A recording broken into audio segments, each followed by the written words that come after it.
opportunité, est-ce que vous avez bien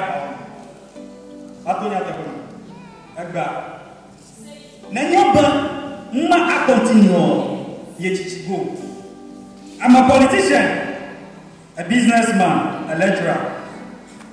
That's a government. Kakana mi kumya ba life a depend on politicians oji.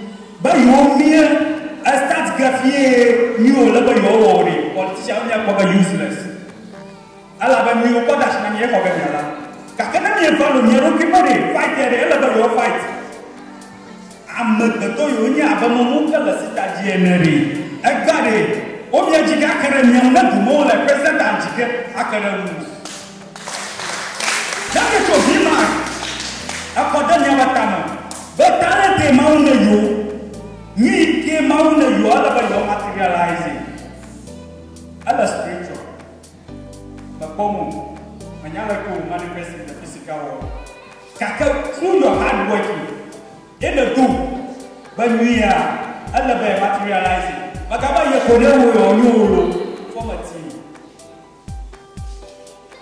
former team matele okukuna na ida class okukuna mo fusuko plus ubere net chamali ori na nyaba masana na gomoro tere of you of yam akagba mama na nya ko jealous hani ye believe me aropio Amona to strangers, never ado for me, ado, I'm a tiny young. Mammy, Vima gave me what the Pierre. Coffee again.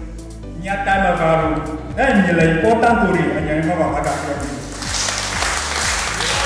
Then you're important to me, I'm a Union, you're so much important. When somebody is looking for you, you are in the hole. Umiajiga Academy. Allah value la story, value expert. Amarai ko botam, Bank of Ghana, no seven. Amarai ko no you a plan idea bari. Ghana kata ba karakana la issue. I have a foreign investment to kata. Amarai ko butama former team, but you understand the Bank of Ghana. I got 100 millions of people. When you return the proof you either Tafataku. I got it, and you back low ko tama bugabari. Vima gava janya pobare agare nya kuba do dashi nya bangka nya kubobare alika ana ba bia ba yi ko fa ai na da ku ta len extra which ba bia ta kana mau na wada kap emia kula na mau ba ana ba mau banyak berat berjujur jualan lagi muncul ni yang buat kasih malam. Dan makan lagi mana betul ni yang buat kasih malam buat jujur.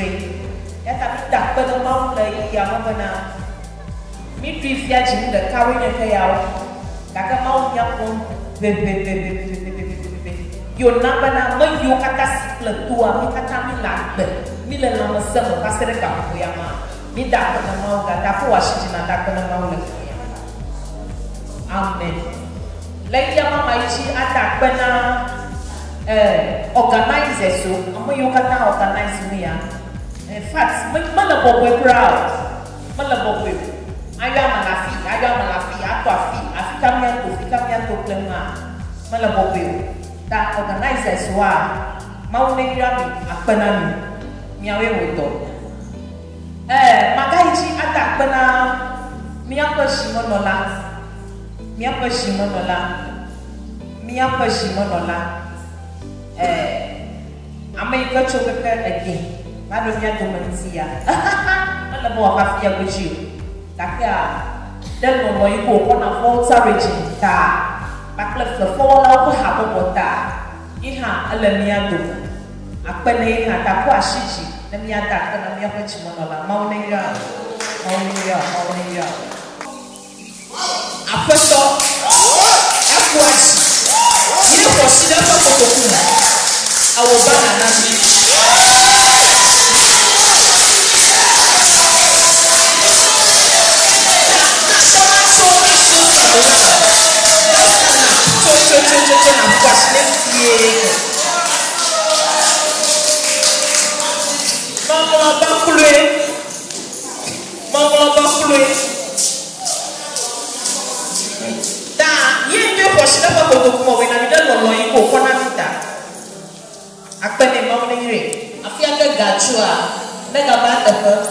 in tenfold. Amen.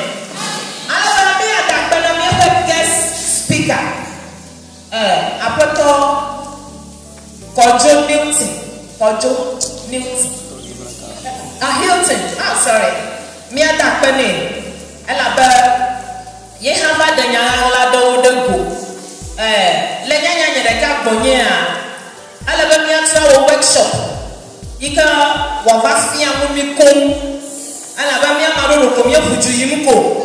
Mi manya nka o mi lo. Ta ayo va hanya o de go a. Elle a bo ga trava. Elle bo va fia mi o nye class ko mi ai. Ta apoto Hilton. God bless you. Alors,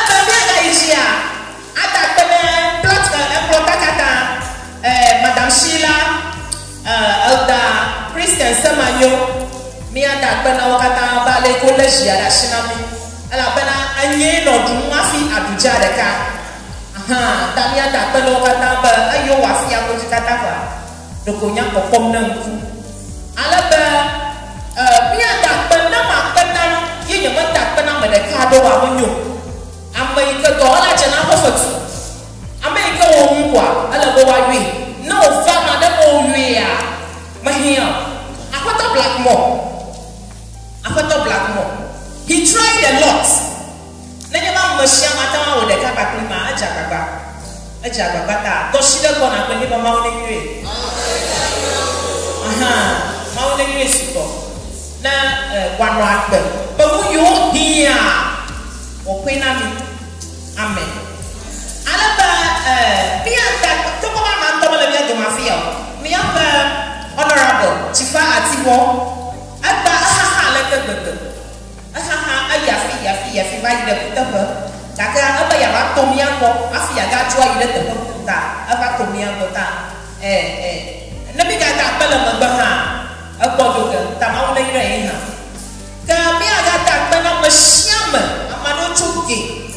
Madocho a ho, Madocho Sogakopa, Miapa Cameramelo, Mamma de Kindo, Academy, Cocona, Fotarigi, Tapla film, the Habawaka, or how over camera the Academians, a penal morning young day. Amadoni Malabamo, oh, Yama, you can sponsor, vocation ya. Let me fast here, people, you do Bobby 50 plan after. Amadome Washida, Opokotokuma, Hafi, Yeta Juma, Ado, Mikatamita Muko, Amadona Michi. I didn't my grandma, Kakata, my own Mount Leko, Iraki, the Kumana, TVP roots, a Gabona. Amen. You can be called a fear with Fiata. Mount Kata, Mount Kata. Kalau ini kau nak vimaga, mau nak kalau nama pada nama, dah apa nama sekolah ni kan siasong, kaya apa nama siam, ama siam itu kelab lagi kau kafia. Woi yo kata nak kelab, mau ada kata tak pernah. Ya macam mana woi yo kata kita kelab kafia, woi yo mana ada jojo ta. Nak bila kerja tu berada vimaga, tapi vimaga nak cici. Kami kuma ujung kosemea, vima na fuata, mauna ya masiara. Mama mereka doa, ama yokana pokichi nabo, powerhouse ama yokana pogwa, oh mauna ya, ala bagi apa? Ame wana fiyo yang kosemla out of gota, oh la kona mafia, oh mauna ya gede, apa nama masiara? Amen. Como je japa klem le kapube ma mi yo ala kana mi tle mi ate je sto he ta we je go ma klimi ye we yi klimi ye we ga ko mi ba anu we te mi do ku ji wala ka fe be mi ja ba itam de nya anana na ba we wa do lo Yehowa le mi apa banga te fe ya ila jojo akemi la jojo lo ko plote wo ni be ju asio ben wieta nyoka tami ba ko le kie ekie le ohoyema magane jojo. Words of our Vima conference meeting. Voilà quoi, Vota Movie Makers Association, toi que le Vota Regional. Mais je me bien bata, agba Kenya wana toke kemi wakbare gido punya keli kana blone amayo katajibo yogere movie doyama. Kenya anya jona mintoba mi awodeka, ego me oglobe deka o me musenle. Nemi wodeka, nu sanu di mela, ana bobo de mi akwewu amesa mene no do kwesi. Nu ya oposo fa akwabe deka o hia vevedento. Nemi identify mo talent, alebe wa develop those talents. Bene mi fofua amela lakpade wom amela lakpade wom amela lakpade wom ko epopo aka medical director script writer everything ma damage you so amesa mele bene have a role amenye artist amenye makeup artist amenye director amenye prop nemi opopo katan kola ewo deka amesa mena have quality training afia ton do ke ne mi apenya o let me ngule pe o tan editing nwa let me call movie aka George na mo wa play akwe ha ji ajo. That is when you get sponsorship na nyebe enu onwa ka mo wa doji jordan can I approach am be na sponsorship wa na mi sponsorship ke gabomo nu kwenye ma pe mi aka tan wo bubu akopede tanya de ka wo ya mi demo mi do anyi fi George na mo nto yeah na we mo ku fi na pe fi nyaba studio nya o mo ga nyomo na nyaba na movie studio mo ga bo fi multi tv ba ho ashile myo film do wala oshi aba Vota One TV to pongo gwa da ken ko parun keli ke no nyoba myo mo ka film la film do ma emi o film ko parun keli ke na tingo wana ko zuba myo metenwa ada vi viada la nyoba film wana o ma ko yo vo yonde be collaboration hadede mi kule vima to mi ade ha ne mi wo movie na onwa mi a promote ne mi de gava mi kata de ko mi ame kake mele blom be elebe ne nyo elebe ne meet a certain standard be na mo pe aji ajo wo be fonu cho mbe edo ne mi jego meko amonya ele no ge ho na movie le na ma me jona jiu amolo no in suspense aleba mama dibi a chole tv e gbo dibi a po afi a follow a scripter ele ole no act wa po de siade ke aji ajo e aka na yebo o jego meko onya be o mi ya no unu ale kole no ge a ejima jama ta maganya pono ta mi wale gbogbo wanya no ihe wa mi atan ajira be amwa do video wa play kene gava mi kata mi amen.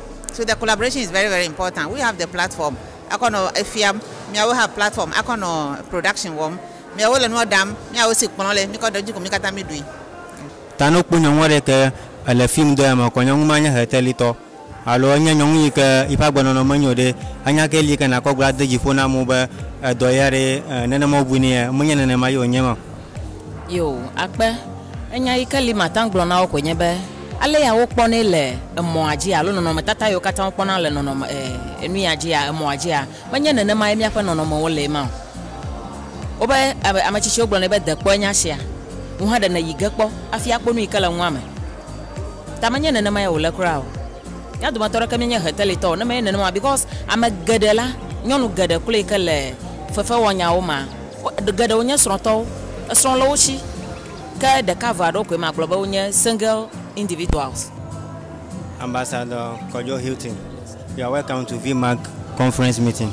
Thank you. Please, as one of the icons in the Vota region as a whole and Ghana at large, we want you to give us a word of encouragement to the youth who are seeing you today and they want to also follow your footsteps. What word of encouragement do you have for them? Thank you so much. First of all, I will say thank you to the organizers of this wonderful program. It's been very impactful. In fact, looking at the audience here and their expressions and how they absorb whatever the elders here or the leaders here shared with them, I can see that they are happy and there will be a transformation rapidly.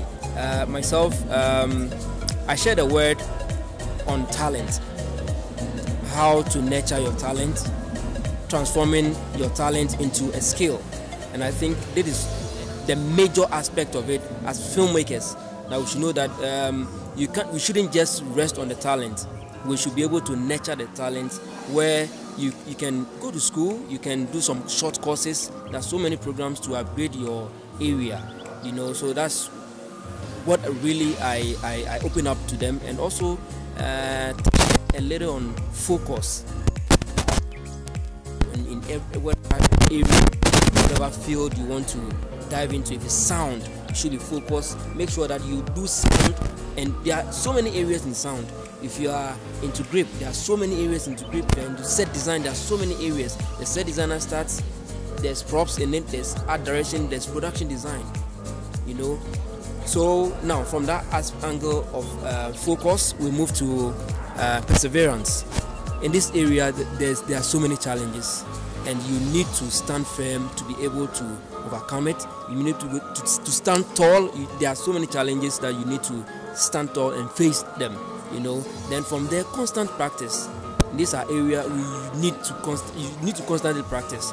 There are so many softwares coming each and every time that you need to be abreast with the softwares. If you're an editor, from Idios, you need to understand Sony Vegas, you need to understand Premiere Pro, you know, all those softwares, you need to understand how it works. And if you don't research, you know.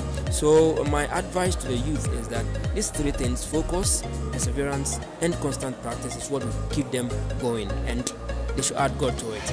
And by the grace of God, things will work for them. Aba ama kpekpe ɖeka yiwo ke nye megbeda yiwo ke de megbe ne Vota Movie Makers Association nya Vota Movie Association. Medzi be miabia be dzideƒonya ke li ke nagblɔ ne ame yiwo ke yi ke le aƒe me alo ame yiwo ke dzi be yewoage ɖe dome fia dzideƒonya ke li ke nagblɔ na wo. O meda kpe ɖe bebia ta. Nu yi ke medze magblɔ nye be ame tsitsiwo gblẽ xoxo da ɖi be ŋusẽ le ɖeka wɔwɔ me. Ta abe ne mi gblẽ ne mi katã mi ƒoƒu wɔ ɖeka. Eye mi kɔ miaƒe susu vovovowo ƒoƒua, mi nya be miaƒe movie alo nu yi ke yɔ mi le be nɔnɔmetata nɔ zɔlime wɔwɔ la, mi nya be menya ame ɖeka ƒe dɔ o, ame vovovowo ƒe dɔ. Ta ne mi katã mi kɔ miaƒe susuwo ƒoƒu la, miata wɔ nu yi ke wòze be miawɔ. Toxe ma mea, miahe dɔwɔɖu ya akɔ vɛ na amegbetɔƒomea, eye nenema ke hã miawo ŋutɔ hã miata kpɔ ŋgɔgbedede le miaƒe ganyawo kple hiahiãwo gome. Ade dziƒo na me yiwo katã le godo be edze be woade megbe ne ƒuƒoƒo ya, eye mi katã miase mia nuwo gɔme miawɔ ɖeka, ale be miate ŋu tsitsiawo gado hame lo le togo akpadzi be edu nɔ egbe nɔ dua ye ta ƒo datɔ. Ta ne be gbe le du wobe tsoboe mi be hee tsoboe hee ko la, ne mi katã mietutu ʋua kɔ ke ʋua ɖo tɔ, ke nu ya dzi mie la mieke ɖe ŋu. Aƒenɔ, abe gba yi ke nye wɔna tɔxɛ ɖe ke mi wɔ gbe miakɔkɔ ƒoƒu film wala kata le Vota Regina ye mi kpɔ be gbawoe nye zimenɔla ke le ziame dzideƒonya ke le asio ke le gblɔ ne ame yiwo katã va kpekpe megba be ne wodzo yi aƒe ma leke ŋgɔgba va nɔ. Enye ko magblɔ ne miatɔ eʋawo enye be kpekpe ya director of program edze gɔme tso aɖe dzi va ɖe asi ne gba einvolve mi ɖe eme wònye nu yi ke mi mɔ kpɔm na xoxo be neva elabe miabe gbegbɔgblɔwo miabe ŋunɔmesiwo miete value mo miete miaƒe susuwo ɖem ɖe miate wò nyuie wòle be miawɔ le eƒenyigba dzi yɔ hevi ɖe vɛ ne miwo ŋutɔ ahevi ɖe vɛ ne eduɔ ta ye ta ɖo dzi miava ye fonya gblẽna be mieva afia godzia wònye miamaɖewo mienye advocacy for airways alo nye eʋawo be nyui ŋgɔgbe yiyi dzimea etame va fia ɖo be mia support nuia kple su be wɔyi ne miatɔ eʋa kpɔtɔewo be ɖe nanewo le miame ɖe mi ɖe asi ŋu miava together mi unite alo mi wò ɖeka gbasra be ɖe ne le mume me ɖe yewo nya xana ta ɖe ne mi le hadede aɖe mea kefia le mumu me ma miate he ta nenye be mi katã miate sɔ kple susu be eta ɖo dzi ŋuia miafɔ kɔvi ye wòate sɔ ɖe dzi na mi miaɖe asi jealousy gbenɔnɔ ya ɖokuitɔ dzidzi vevietɔ ɖokuitɔ dzidzia miaɖe asi ŋu miakpo tamesusu ɖeka akɔ wò dɔae ne ma ɖe script aɖe le si ɖe ne koe dogoe akametsia kpɔtɔewo ɖe nonɔ anyi ɖe ŋu ɔbu tame tso ŋu leke yɔ fia producer mia aɖo ahe mia va dogoe kple susu be nka wɔ benefit amu anya ɖeka ma gblɔ na miatɔ eʋawoe nye be ne be medicine eme dze gɔme movie eme dze gɔme ese gɔme healing h ewunu medicine ko wɔna na body heal na body movie na agbare tere miaji hu never know ni ko a movie kpoma oh nkoga na nye sorrow na be abuta ma chunchi a osusu igaf magoji is healing the body. So I'm giving to them 3M. Music is the fruit of the what? Our soul. Medicine heal the body. Movie also heal the body or the soul. Music. So industrially, art, movie.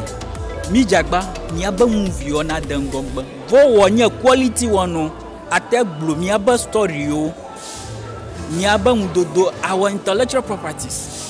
Ote glo mi aba chororo mi aba nguru mi aba gbadodo. Ote ko ncho ale mi azon. Iko mata glo no. Yo akpano. Wa bo nyong session de motor kai kai le film do ya ma. Choi ya ro fi ba sere viviere. Manaku jida punya kali ke na glone miato ko tu kata akongba ono ko glomba ta lokumio na mitina vimaga aka gagbana jida punya kali ke na gbana mi bare vimaga ka ya banyi no gelo alo ka ya agba ko nyama mle majiba magblone miato fefo lawo katambe afia mi do fia ngogbe pomo mi le magbe yi magalio tanya jida ko nyana wenye be na made la fiada e hanava kpede mianchi ala bana mi le deka miate nwa gwe wanyo tai hanava kpede mianchi ba miatutu ahihun shamu wa yidan gogbe ala ba Volta movie industry a nkeke nyua de le ngogbe na Volta movie industry. Well mayo nyenkogba nyenkwanyi Frank yawo amewu ani jijo manya glode nambe mekpogo mele meeting ya egba eye susu ya no na nyehanye to asinye ho ta meda akwe manya glode na mawu abedeke bena chichio opu fu wabe susu le tata nchi yodo deke bo wona anyi okay enya meje maglanyi be chichio alo megede klo opu so de no me ano eye movie play fefebe wo aje fiato aje gato ana jiji poto no poya umsosro anomene amagan ho play de biokata okay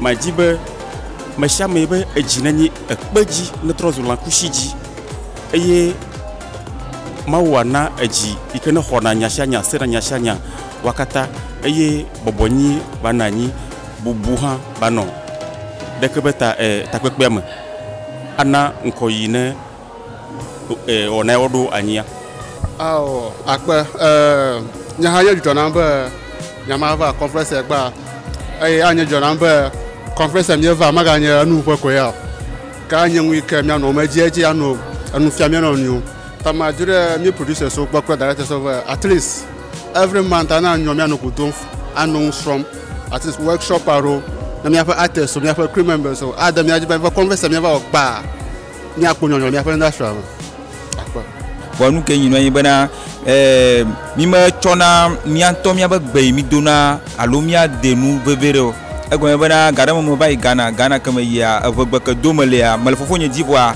me dogo amara ni ku fofo nye mi le doma bo avogba ya domale ya ina bana amara cha Togo akape ko vaina o se o trova bien bana de fika to mi ya sikote pour kamicho que mia bagbe mi jagba mi le bene vone mi mia bagbe amakaje mi gunde pepe que le movie ba côté a mi le bene ego ba nya oyona mi le Canada Belgique kudoto ego bo de na mi le mi a internet di mi a New World Transnat yo de na mi film le que Niger kudoto mo amo mo se gbogbo vo ale ko pona nu ya do a ejo na jina no va Togo me o va dinami magloba mi ale bena mi bagbe alo mi movie mi gbagloba amodo la fide o le blue bam o cha o lo ya lo o le English ma lo French ma kudo tota mi la klodo mi jagba mi cha mi be culture mi defia le duta sigbele ke India to kudo Mexicain o kudo to o lo ma mi cha mi jagba mi valoriser alo mi na code de alo nuade mi bagbe que nyaye ma ko unu nyibana ma jibana Togo kudo Ghana novi kule fofomini me di be mia wona kpe ɖe mia dzi egɔme bena mi le gblɔ leke avɔ Togo tɔgba vɔn me di be Togo be director kudo association kudo tɔ leke ya wona kpe ɖe mia ŋuti wona do alɔ mi le Togo tsa ye mia be ʋegbea Togo kɔ le Benin Ghana mia wɔ ɖeka mekpɔ be ne mi wɔ nenema ala yi ŋkɔ egɔme be gbe ɖeka domi le ke ŋkɔ nye nyi Gɔgɔbi gɔnyitɔ gbanyɔnɔ be Nyakpo Kofi enyi famille be ŋkɔ. Ok, akpe kaka be mina mɔnkpɔkpɔ ya be nye hã ma ɖe nyi agblɔ. Dzideƒo nya yi ke ma gblɔ na woe nye be edze be woayi dzi asrɔ̃ ale be nuɖe sia ɖe ke ne be awɔ mi yɔna nane be constant practice. Ta nenye be gbagba dzem enusrɔ̃ kuku ɖe ŋkɔ awɔ ge nyui ta le be woasrɔ̃ ye eyi ke wonya hã edze be woayi dzi awoe atui ɖe dzi kple susu be ʋegbe ƒe nɔnɔmetata nɔ zɔli dzi hã nayi ɖe ŋgɔgbe. Okay. Mi de je ba ta nu fere na nya figa le film do ya me. Mi jo na bia oba nkene kpo fi agagara do ya me. Akpe. Mi me kpo nye be tso keke ɖevi ka me kpo be yoyoma that calling alo that talent ala shinye. Me gblɔ be nye suku yiwo katã me nɔ drama troupe me. Ta me wɔna fefe gblɔna hakpanya. Ke yi me gava yi ɖe university me va wɔ me kpɔ mɔnkpɔkpɔ wɔ literature vi aɖe. Ale be Shakespeare ƒe dɔwɔna kple nuyiwo anye nu ke de dziƒo nam be nye hã ate ŋu awɔ nane do be Shakespeare le yovo de gake míawo hã míaƒe gbetɔ Ghana viwo míate ŋu awɔ nane ke míaƒe ŋkɔ anɔ anyi abe memawo tɔŋgbi ene ta ye de dziƒo ne ye motivate be mage ɖe movie industry me. Akpeno. Akpe dzideƒo nya ɖeka yi ke le asi nye be míawo producers yiwo le Volta me yi ke nye VMAC association ama bakara jibe mia pete mi wɔ ɖeka ye mi have different departments ke be mia ko wɔ dɔ la the industry can stand because we ɖeka mi study le Kumewood mo nye be department abe directors association, producers association, even cameramen and directors association numawa and another industry actually. Yes, secondly hala emi do ma make sure that we unite. Enye wa gbo be nye le ngo nye le magba nwa wa mi producers so alobe leaders so mi ko edongo la still like class 1 e kemi apete mi like emphasize me then enwaji meeting go ego.